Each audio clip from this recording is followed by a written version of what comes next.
आप सबका फिर से मैं स्वागत करती हूँ। हालेलुया। मेरा नाम है सुनीता चोएथानी और मैं सिंधी परिवार से मसीह में आई हूँ, जैसे कि आप मेरा सरनेम जान सकते हैं। और थोड़ा सा मैं अपना छोटा एक इंट्रोडक्शन दूंगी कि प्रभु की महिमा से मैं 18 साल हुए हैं मुझे मसीह में आए हुए, और प्रभु ने 18 साल से संभाला है, अपनी महिमा के लिए प्रभु इस्तेमाल कर रहा है। और 1 महीना हुआ है मैंने अपना फेसबुक लाइव शुरू किया है और प्रभु की दया से बहुत अच्छा रिस्पांस है।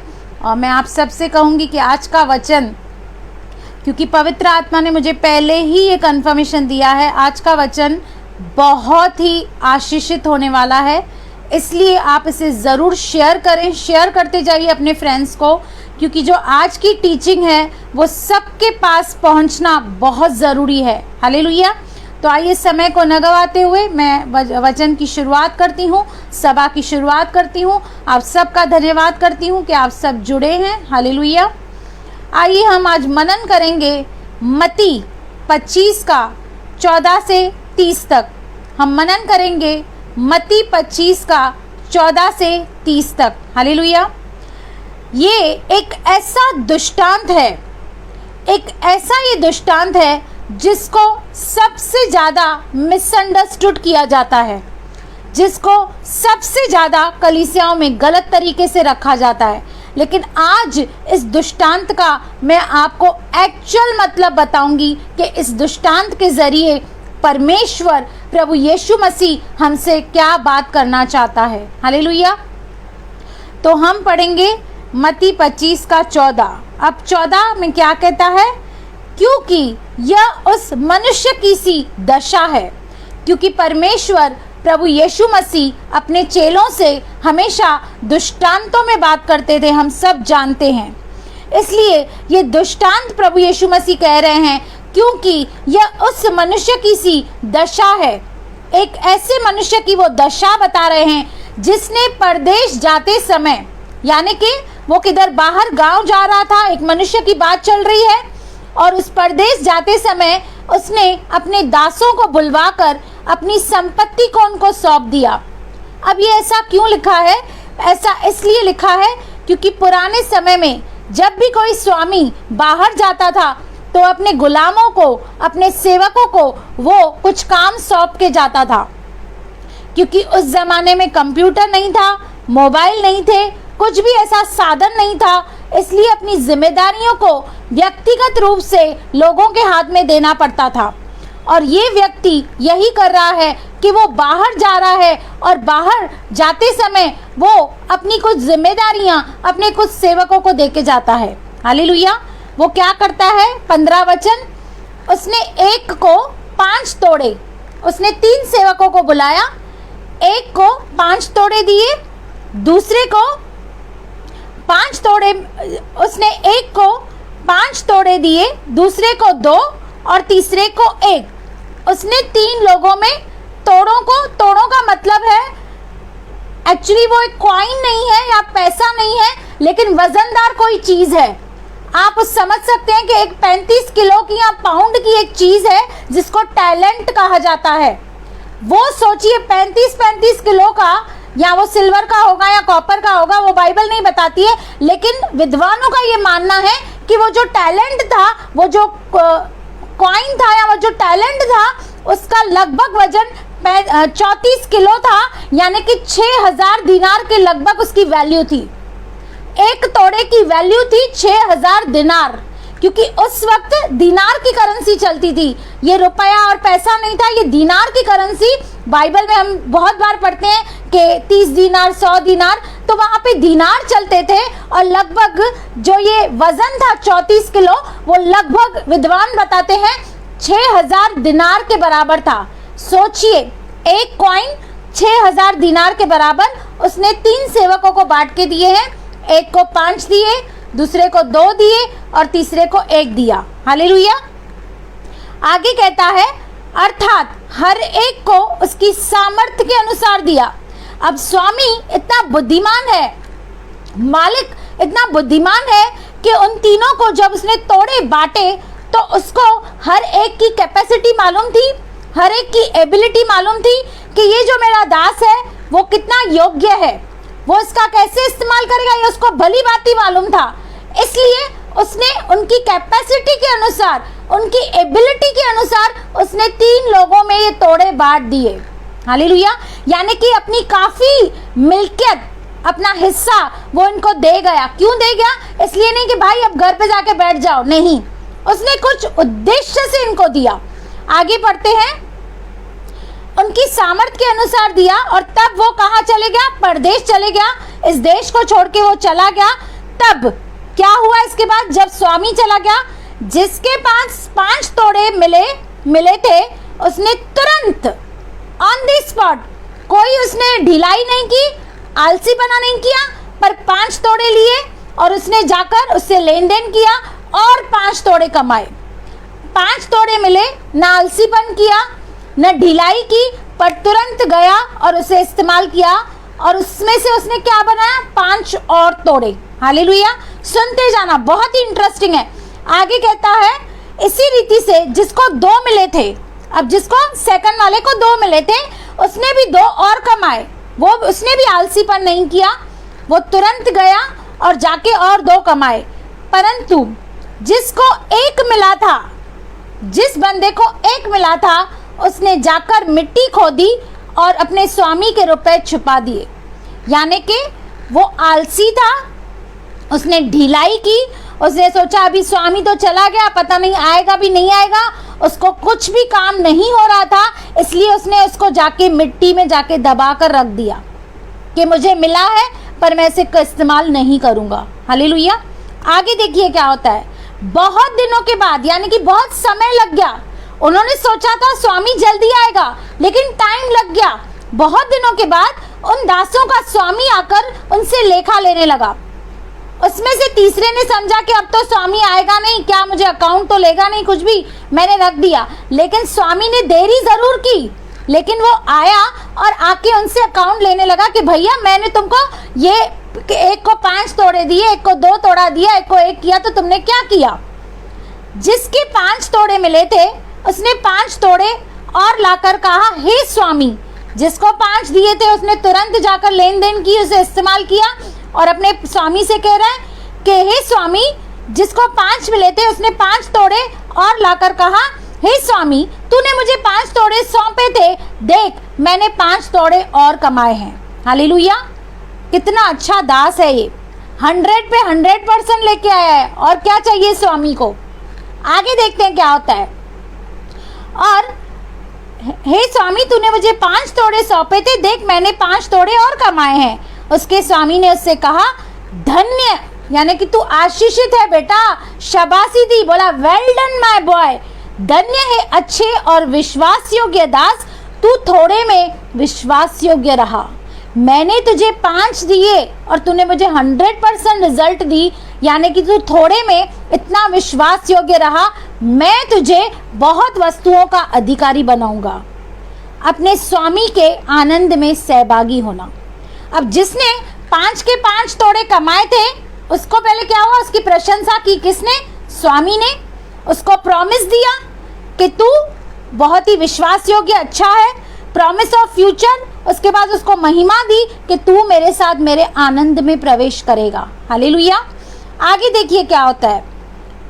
धन्य है अच्छे और विश्वास योग्य दास, तू थोड़े में विश्वास योग्य रहा। अब 22 वचन देखिए क्या कहता है।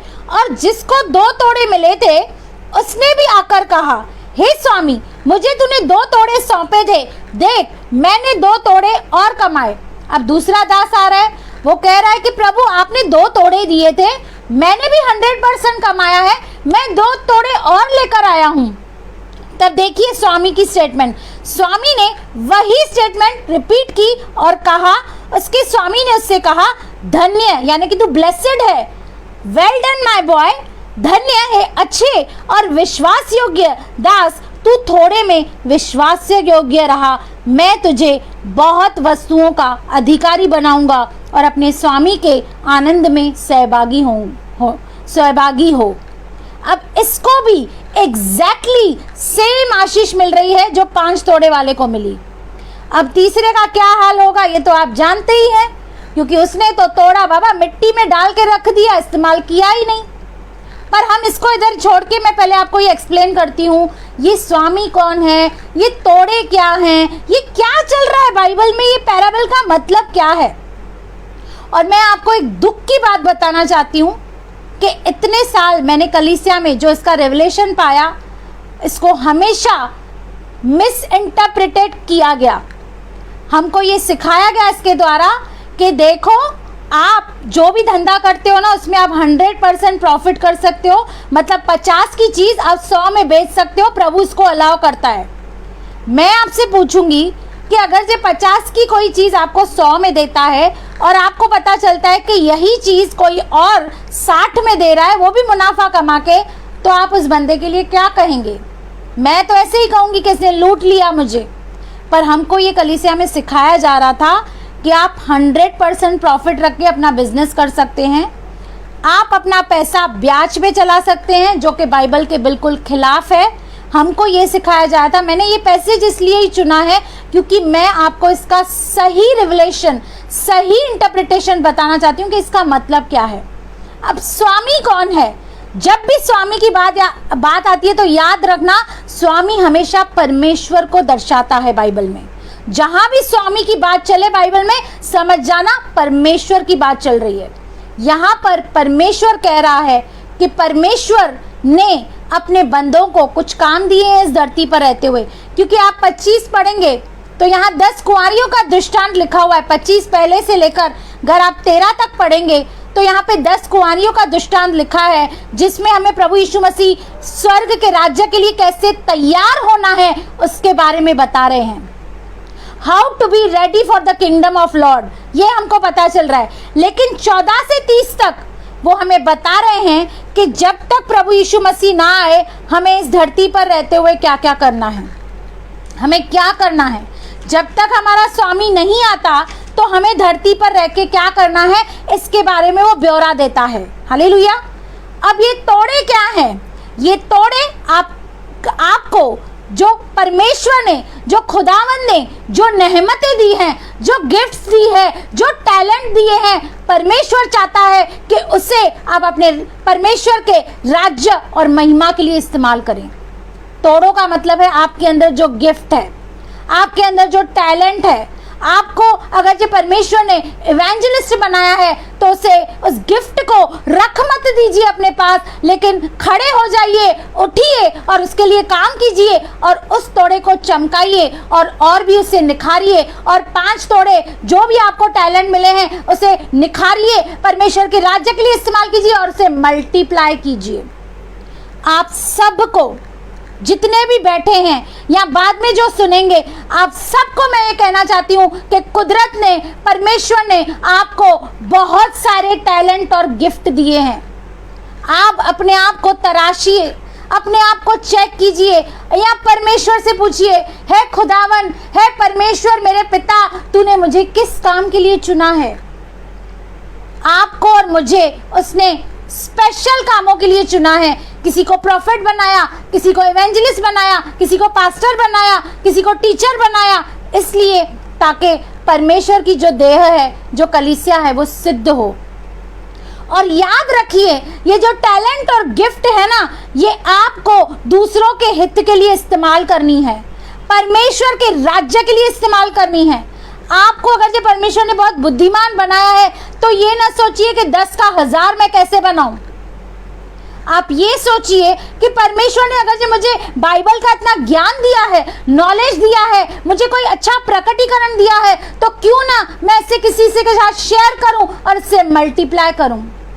क्योंकि याद रखिए, एक परमेश्वर है जो जब अपनी महिमा में आएगा तो आपसे और मुझसे ये हिसाब लेगा कि हे मेरे बेटे, हे मेरी बेटी, मैंने तो तुझे इतनी सारी चीज़ों से नवाजा था, तुझे दानों और वरदानों से मैंने ब्लेस कर दिया था, लेकिन तूने इन दानों और वरदानों का क्या किया? तूने मेरे राज्य के लिए क्या किया? क्योंकि जो कर रहा है प्रभु उसे सराह रहा है और कह रहा है, हे धन्य, हे विश्वास योग्य दास, तू थोड़े में विश्वास योग्य निकला है, मैं तुझे बड़ी चीजों का अधिकारी बनाऊंगा। हम सब एक बड़ी मिनिस्ट्री चाहते हैं, एक बड़ा ओहदा चाहते हैं। हम चाहते हैं कि हम हाई लेवल के प्रीचर बने, हम चाहते हैं हाई लेवल के टीचर बने, लेकिन शुरुआत हमेशा थोड़े से ही होगी। जब आप छोटी बातों में ही विश्वास योग्य नहीं है, जब आपको परमेश्वर ने कोई वरदान दिया है, जब आप उसे ही नहीं चमका रहे हैं, तो आप ये उम्मीद परमेश्वर से न करें कि आपको वो और वरदान देगा, क्योंकि जो भी आपको मिला है आप उसे ही इस्तेमाल नहीं कर रहे हैं। आप इस्तेमाल कीजिए, अपने आप को तराशिए। यदि आपको प्रेयर करने का वरदान है तो प्रेयर कीजिए, वो भी एक आप बैकअप प्रेयर कर सकते हैं प्रभु के दासों के लिए, प्रभु के राज्य के लिए। कोई बीमार है, कोई तकलीफ में है, आप प्रेयर कर सकते हैं। ये भी प्रभु की सेवा करना ही है। ये मत सोचिए कि सब माइक लेकर खड़े हो जाएंगे पुलपिट पे, नहीं।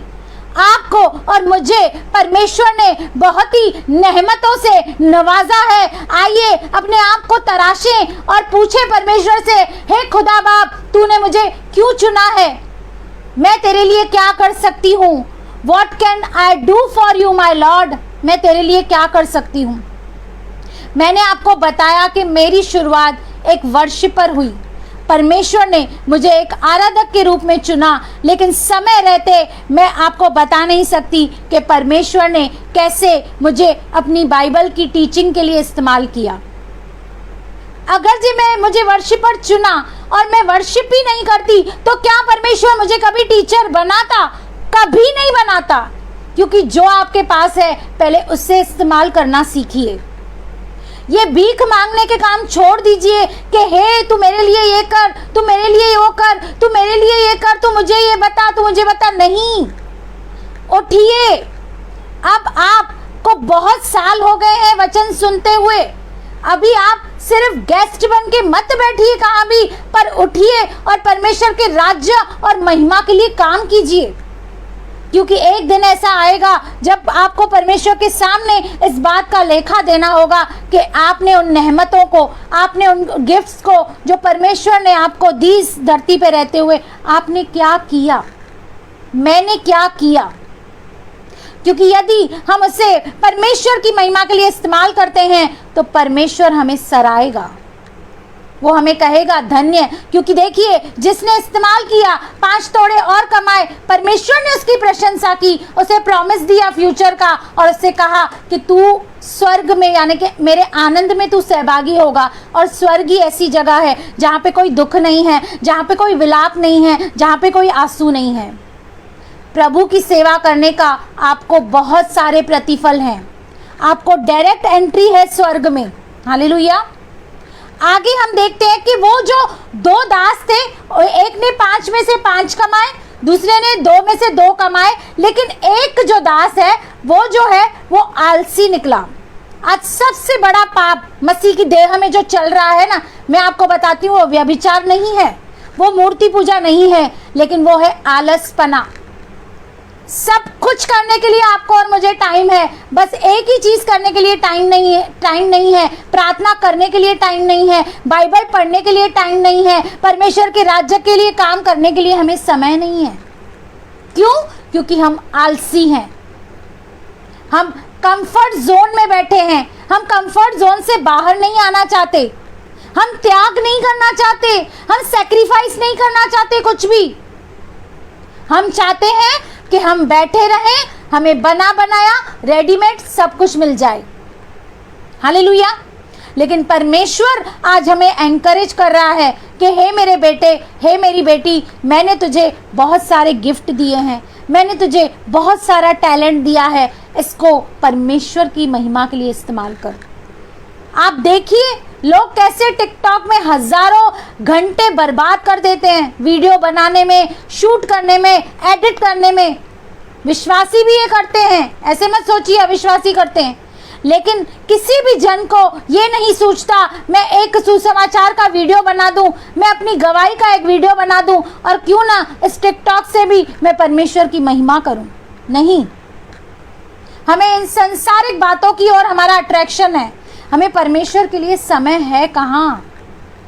और माफ़ कीजिएगा, ये जो दृष्टांत है ये इस बारे में नहीं है कि आप 100% प्रॉफिट कमा सकते हैं, नहीं।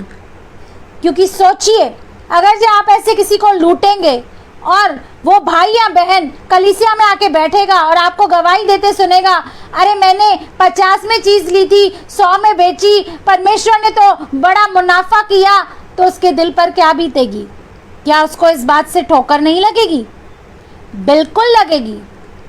तो इसलिए ये इस बात के लिए नहीं है कि हम 100% प्रॉफिट रख के कमा सकते हैं।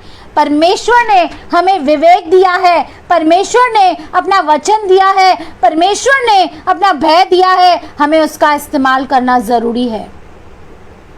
हम किसी के लिए भी ठोकर का कारण न बने। हालेलुया।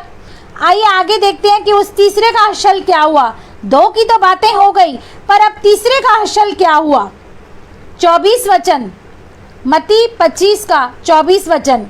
तब जिस दास को 1 तोड़ा मिला था, उसने आकर कहा, हे स्वामी, मैं तुझे जानता था कि तू कठोर मनुष्य है। वाह भाई वाह, जो तोड़ा मिला था वो तो इस्तेमाल किया नहीं, लेकिन अब अपनी गलती छुपाने के लिए वो अपने स्वामी पर, अपने परमेश्वर पर दोष लगा रहा है। अरे तू तो बड़ा कठोर व्यक्ति है, मुझे पता था तू बड़ा कठोर व्यक्ति है। तू जहां कहीं नहीं बोता वहीं काटता है, जहां नहीं छींटता वहां से बटोरता है।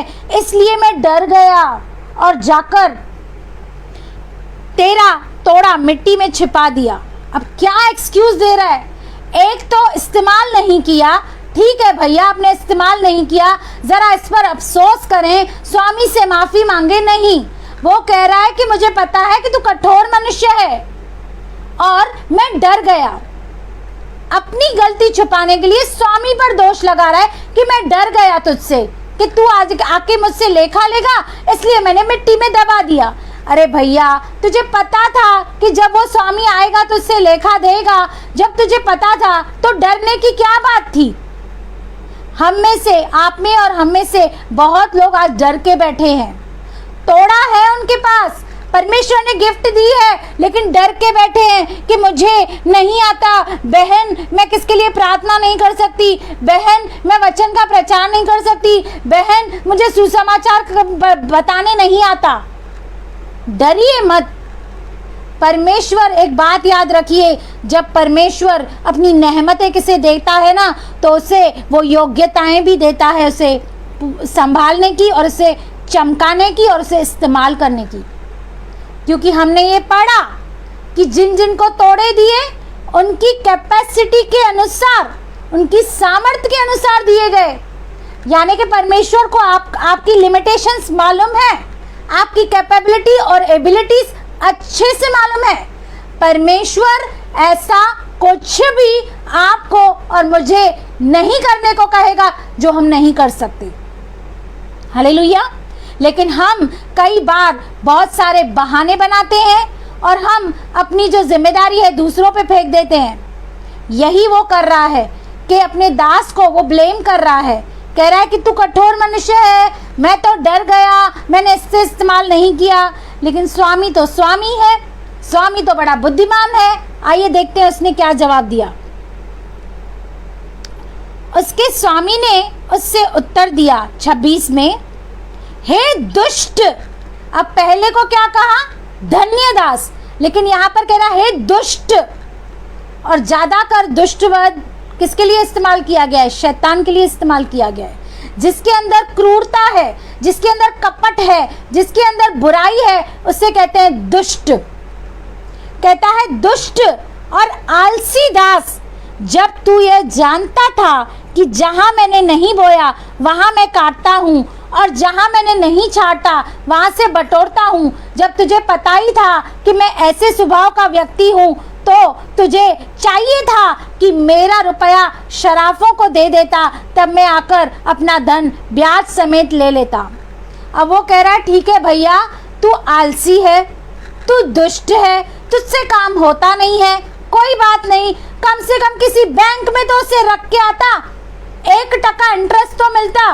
हालेलुया। वो ऐसे कह रहा है, लेकिन इसका मतलब ये नहीं है कि हम अपना रुपया ब्याज पे दे सकते हैं। इस वचन को कभी भी गलत तरीके से नहीं लेना। हम अपना रुपया ब्याज पे नहीं दे सकते हैं, बैंक में रख सकते हैं, लेकिन आजकल मसीही देह में ये चल रहा है 3-3%, 4-4% ब्याज पे धंधे चल रहे हैं कलीसियाओं में। ये हम नहीं कर सकते, परमेश्वर इसके लिए अलाउ नहीं करता है हमें। इसके लिए मैं आपको वचन दिखाती हूँ प्लीज, क्योंकि बहुत बुद्धिजीव है लोग, वो इस बात को ऐसे लेते हैं कि देखो परमेश्वर भी अलाउ करता है ना इंटरेस्ट लेना, इसलिए हम इंटरेस्ट ले सकते हैं। तो उन बुद्धिजीवों के लिए मेरा ये जवाब है, जरा निकालिए भजन संहिता 15:5, जो यहाँ पर लिखा है कि कौन परमेश्वर के उस तंबू में वास करेगा, कौन उस स्वर्ग में जाएगा, वो जो अपना रुपया ब्याज पर नहीं देता। क्लियरली लिखा है, भजन संहिता 15:5 क्लियरली कहता है जो व्यक्ति अपना रुपया ब्याज पे नहीं देता वही परमेश्वर के राज्य में दाखिल होगा, यानी कि वही उस स्वर्ग में दाखिल होगा। तो यहाँ का वचन लेकर ये मत कहिएगा कि देखो परमेश्वर तो अलाउ करता है इंटरेस्ट लेना और देना। नहीं, लेने वाला भी गलत है, देने वाला भी गलत है। जो सामने वाले से ले रहा है कि मेरे को ब्याज पे दे दो, वो भी गलत है, और जो दे रहा है वो भी गलत है। तो इस दृष्टांत को समझने की कोशिश कीजिए कि इसका मतलब ये नहीं है, लेकिन स्वामी उसको समझा रहा है कि अरे तुझसे नहीं हो रहा था, कोई बात नहीं, जाके बैंक में रखता तो 1% या 0.25% कम से कम ब्याज तो मिलता, मेरा तूने वेस्ट क्यों किया।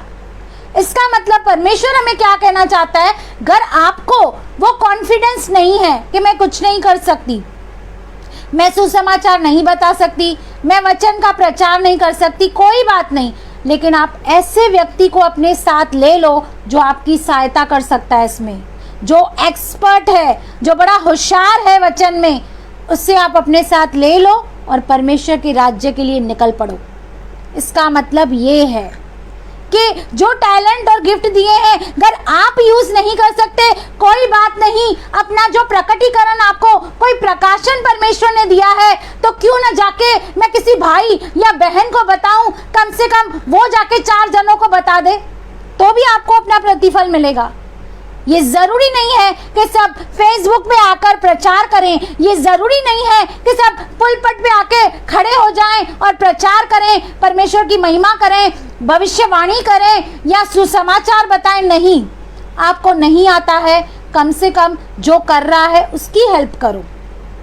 अब मेरे साथ बहुत सारी ऐसी बहनें हैं जो मेरा शेयर करती जाती हैं वचन, पता नहीं कहाँ कहाँ कौन से ग्रुप में, तो वो क्या कर रही हैं, मेरी सहायता कर रही है, और प्रभु इस बात का भी प्रतिफल उनको देगा। कोई अपने स्टेटस पे रखता है, कोई अपने व्हाट्सएप पे रखता है, क्यों रखता है, उनको पता है कि परमेश्वर का वचन सारे जनों तक फैलना चाहिए। जब आप मेरी मदद करेंगे तो आप ये समझिए कि आप मेरी नहीं लेकिन परमेश्वर की मदद कर रहे हैं, आप परमेश्वर के राज्य को बढ़ा रहे हैं।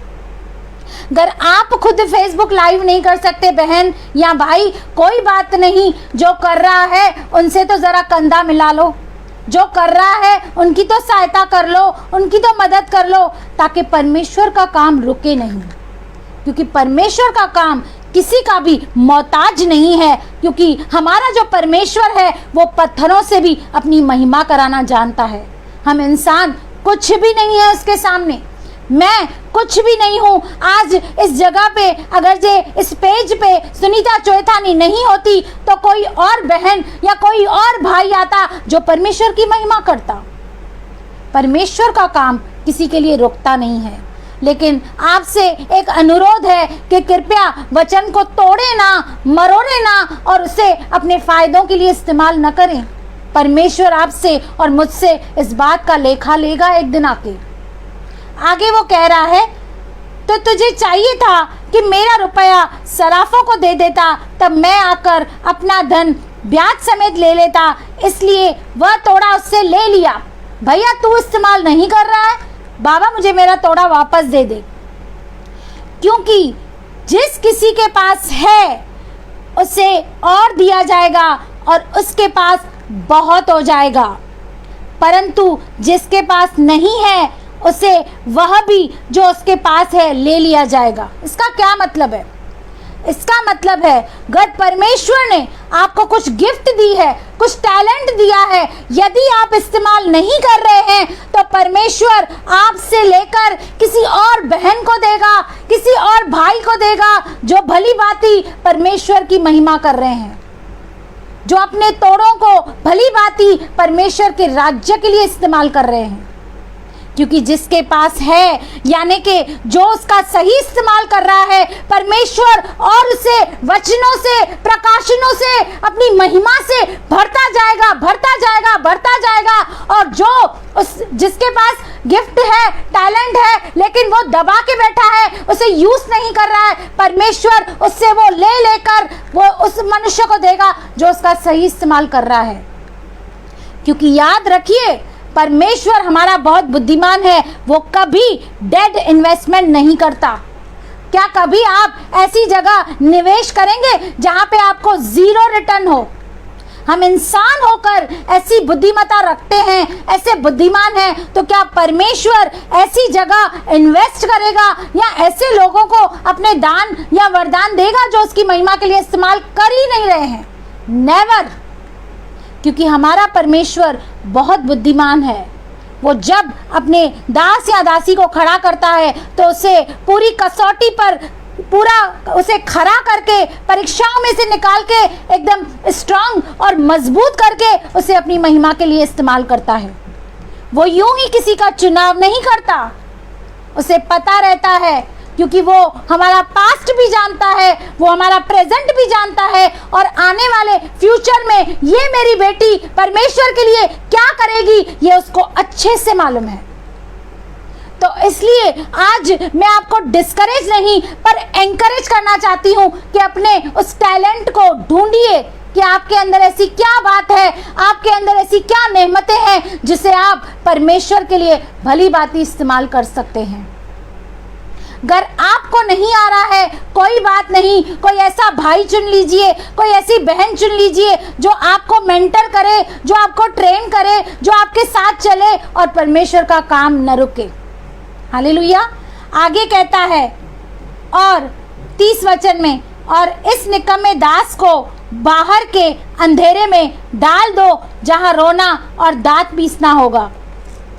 याद रखिए, अगर हम अपने टैलेंट और गिफ्ट परमेश्वर की महिमा के लिए नहीं इस्तेमाल करेंगे तो हमें नरक में डाला जाएगा। सीधा सीधा वचन कह रहा है, उसे आग में डाला जाएगा जहाँ पे दांत पीसना होगा, जहाँ पे रोना होगा। मैं न्याय नहीं कर रही हूँ, परमेश्वर का वचन 30 वचन स्पष्टता से कहता है कि ऐसा दास जिसको इतनी नेहमतों से परमेश्वर ने नवाजा, इतने गिफ्ट दिए, उसे टैलेंट दिए और उसने उसे रख दिया, बस दुनियादारी में लगा पड़ा, संसार की बातों में लगा हुआ था, तब परमेश्वर उसे दांत पीसने के लिए और आग में उसे डाल देगा ताकि उसे पीड़ा हो। तो आज चॉइस आपकी और मेरी है कि हम क्या बनना चाहते हैं। क्या हम वो बनना चाहते हैं जिसने मेरे 5 से और 5 कमाए? वाह, प्रभु बोलेगा वेल डन, धन्य विश्वास योग्य दास, तू थोड़े में विश्वास योग्य रहा, मैं तुझे बड़े बड़े अधिकार दूंगा, मैं तुझे बड़ी बड़ी सभाओं में ले जाऊंगा, मैं तुझे दुनिया की शोर तक इस्तेमाल करूंगा। आपको पता है, मैंने अपने प्रचार की जब शुरुआत की थी तब मुझे 10-15 लोगों के बीच में प्रचार करने का मौका मिला था। उस 10-15 लोगों के बीच में चलते चलते प्रभु ने 250, 300, आज हजारों के बीच में खड़ा कर दिया है। मैं सारी महिमा प्रभु को देती हूँ, क्योंकि मैंने और कुछ नहीं किया, मेरे अंदर कुछ भी खासियत नहीं है। बस एक बात मैं ईमानदारी से करती हूँ कि जो भी प्रभु ने मुझे टैलेंट दिया है, चाहे वर्शिप हो, चाहे वचन हो, चाहे प्रकाशन हो, मैं उसे ईमानदारी से, मैंने 18 साल परमेश्वर की महिमा के लिए मैंने इस्तेमाल किया। आज यूं ही कोई बड़ा सेवक या सेविका नहीं हो जाते मेरे प्रियो, हमें इसके लिए मेहनत करनी पड़ती है, हमें पढ़ना पड़ता है, हमें खुद समझना होता है, तब तो हम आपको समझाएंगे। और न केवल समझना और समझाना, लेकिन हमें खुद को, अपने जीवन को भी उस कदर रखना होता है, क्योंकि लोग हमारे जीवन को देखते हैं। वो सिर्फ हमारे प्रचारों को नहीं देखते, वो हमारे जीवन को देखते हैं कि ये इतनी बड़ी बड़ी बातें करती है लेकिन इसका जीवन क्या है। हम जो सेवक हैं, हमारे ऊपर एक बहुत बड़ी जिम्मेदारी है, और इस वचन को कभी भी ऐसा नहीं लेना कि हम 3, 4, 5, 6% ब्याज पे अपने पैसे ले सकते हैं। ये गलत है, ये परमेश्वर के वचन के विरुद्ध है। मेरा काम है आपको बताना, आगे आपकी मर्जी, क्योंकि ये वचन हमें इस बात के लिए एनकरेज नहीं करता कि हम 100 पे 100% प्रॉफिट रखें, किसी को लूट के हम अपने बंगले बनाएं, हम अपनी कारें बनाएं, नहीं। और ना ही ऐसा मतलब पठान जैसा ब्याज लेकर कोई अपनी गरीबी में से दे रहा है, कोई अपने पसीने में से दे रहा है, कोई किस हालातों में किसी को दे रहा है, आपको और मुझे पता नहीं है। और ब्याज लेने वाले और देने वाले दोनों को ही मैंने आशीषित होते हुए नहीं देखा है कभी भी। इसलिए मेरी विनती है आपसे कि अगर आप ऐसी किसी चीज़ में हैं तो आज ही इस चीज़ से निकल जाइए, उन ब्याज को भूल जाइए, उस ब्याज को आप परमेश्वर के अकाउंट में लिख दीजिए। मेरा परमेश्वर इतना महान है, यदि आप उसके लिए 1 रुपया खोएंगे तो वो आपको 100 रुपया देने वाला परमेश्वर है। पर उसके वचन से कॉम्प्रोमाइज़ न करें, समझौता न करें, और अपने आप को तराशें, अपने आप के अंदर ढूंढें और परमेश्वर से कहें, हे मेरे स्वामी, मैं तेरे लिए क्या कर सकती हूँ? तूने मुझे ऐसा क्या गिफ्ट और टैलेंट दिया है जिससे, हे मेरे प्रभु, हे मेरे स्वामी, मैं तेरी महिमा करूं। हालेलुया। तो आपसे मैं यही अनुरोध करती हूं, मैं धन्यवाद करती हूं कि आप सब जुड़े। मैं चाहती हूं इसे और भी आप शेयर कीजिए, इसे वायरल कीजिए, ताकि सही शिक्षा लोगों तक पहुंचे। इसलिए नहीं कि मैं फेमस हूं या भाई राजेंद्र फेमस हो, नहीं, इसलिए कि परमेश्वर का जो काम है वो रुकना नहीं चाहिए। हालेलुया। परमेश्वर का काम बढ़ते जाना चाहिए। हालेलुया। तो आइए हम अंत में मैं प्रार्थना करूंगी हमारे भाई राजेंद्र मसीह के मिनिस्ट्री के लिए।